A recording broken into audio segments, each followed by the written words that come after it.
Knowledge way to സക്സസിലേക്ക് ഏവർക്കും സ്വാഗതം. നമ്മളിന്ന് ഡിസ്കസ് ചെയ്യുന്നത് ഒരു ഗണിതശാസ്ത്ര ചോദ്യമാണ്.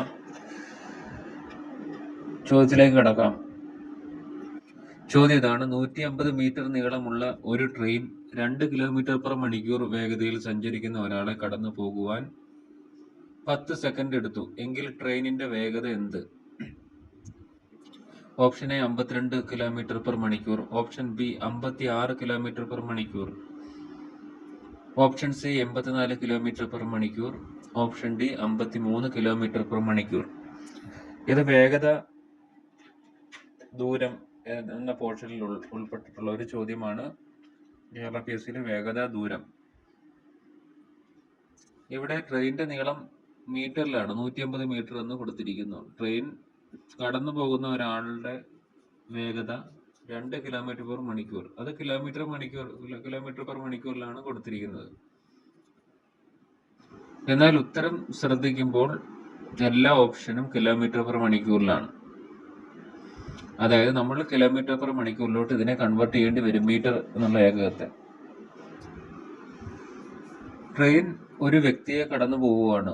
വ്യക്തി ഒരു നിശ്ചിത വേഗതയിൽ സഞ്ചരിക്കുന്നത് 2 കിലോമീറ്റർ/മണിക്കൂർ. അപ്പോൾ ഇവർ രണ്ടുപേരും പരസ്പരം ഓപ്പോസിറ്റ് ഡയറക്ഷനിലായിരിക്കണം കടന്നു പോയിരിക്കുന്നത്. ഈ ക്വസ്റ്റ്യൻ പ്രകാരം ഓപ്പോസിറ്റ് ഡയറക്ഷനിലാണ് പോയിക്കൊണ്ടിരിക്കുന്നത്. അതായത് അതിന്റെ രണ്ടിന്റെ ആപേക്ഷിക വേഗതയാണ് നമ്മൾ കാൽക്കുലേറ്റ് ചെയ്യേണ്ടത്. രണ്ടും ഓപ്പോസിറ്റ് ഡയറക്ഷനിലാകുമ്പോൾ വിപരീത ദിശയിലേക്ക് സഞ്ചരിക്കുമ്പോൾ രണ്ടിന്റെ വേഗത തമ്മിൽ കൂട്ടുക. അതാണ് ഇവിടെ കിട്ടുന്ന ആപേക്ഷിക വേഗത. ആ വേഗത പ്രകാരമാണ് 150 മീറ്റർ നീളമുള്ള ട്രെയിൻ ഒരാളെ 10 സെക്കൻഡ് കൊണ്ട് കടന്നു പോകുന്നത്. ഇനി ഉത്തരത്തിലേക്ക് കടക്കാം. ഉത്തരത്തിന്റെ ഓരോ സ്റ്റെപ്പുകളിലേക്ക് കടക്കാം. തന്നിരിക്കുന്ന അതുപോലെ എഴുതുക. ട്രെയിനിന്റെ നീളം 150 മീറ്റർ. ട്രെയിനിന്റെ നീളം 150 മീറ്റർ. യാത്രക്കാരന്റെ വേഗത 2 കിലോമീറ്റർ/മണിക്കൂർ. ഇവിടെ നമ്മൾ ആപേക്ഷിക വേഗത, velocity of train with respect to the velocity of the person. അപ്പോൾ ഇങ്ങനെ നോക്കുമ്പോൾ ആപേക്ഷിക വേഗത ആദ്യം കണ്ടെത്തുക. ഇവിടെ വേഗത കണ്ടെത്തുന്നതിന് വേഗതയുടെ സമവാക്യം ദൂരം ബൈ സമയം. ഇവിടെ ദൂരം എന്നുള്ളത് ട്രെയിനിന്റെ നീളം തന്നെയാണ്. വ്യക്തിക്ക് നടന്നു പോകുന്ന ആ യാത്രക്കാരന് വീതി ഇല്ലല്ലോ, വീതി. അതുകൊണ്ട് നമ്മൾ അത് നെഗ്ലിജിബിൾ ആണ്, അത് നമ്മൾ കണക്കാക്കില്ല. ദൂരം എന്നുള്ളത് ട്രെയിനിന്റെ നീളം തന്നെയാണ്. അത് 150 മീറ്റർ, സമയം 10 സെക്കൻഡ്. അങ്ങനെ നമ്മൾ ആപേക്ഷിക വേഗത കണ്ടെത്തുന്നു. ആപേക്ഷിക വേഗത ഈക്വൽ ടു ദൂരം ബൈ സമയം ഈക്വൽ ടു 150 മീറ്റർ ഭാഗം 10 സെക്കൻഡ്. അപ്പോൾ കിട്ടുന്നത് 15 മീറ്റർ/സെക്കൻഡ്. ഇതാണ് ആപേക്ഷിക വേഗത. കുറച്ച് വിശദമായി പറഞ്ഞതേ ഉള്ളൂ. നമുക്കപ്പോൾ കിട്ടുന്ന ആപേക്ഷിക വേഗത അത് ട്രെയിനിന്റെ വേഗത അധികം ആ നടന്നു പോകുന്ന യാത്രക്കാരന്റെ വേഗതയാണ്. അതിൽ നിന്നാണ് നമ്മൾ എന്ത് കണ്ടുപിടിക്കേണ്ടത്? ട്രെയിനിന്റെ യഥാർത്ഥ വേഗത കണ്ടുപിടിക്കേണ്ടത്. ഇവിടെ കിട്ടുന്ന വേഗത ട്രെയിനിന്റെ വേഗതയാണെന്ന് തെറ്റിദ്ധരിക്കരുത്. ഇവിടെ ആപേക്ഷിക വേഗതയാണ് നമുക്ക് കിട്ടുന്നത്. അപ്പോൾ 15 മീറ്റർ/സെക്കൻഡിനെ നമ്മൾ കിലോമീറ്റർ/മണിക്കൂറിലോട്ട് മാറ്റുക. മീറ്റർ/സെക്കൻഡിനെ മണിക്കൂർ/അവറിലോട്ട് മാറ്റാൻ അതിനെ എന്ത് ചെയ്യണം?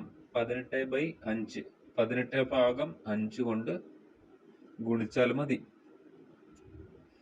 ഇവിടെ നിങ്ങൾ എഴുതിക്കോളൂ.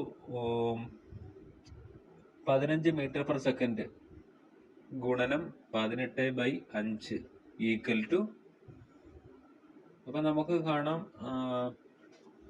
15 അംശത്തിൽ എന്തെല്ലാം ഉണ്ട്? 15 ഗുണനം 18, ഛേദത്തിലുള്ളത് 5. ഇവിടെ അംശത്തിലുള്ള 15ഉം ഛേദത്തിലുള്ള 5ഉം തമ്മിൽ കട്ട് ചെയ്ത് പോകുന്നു.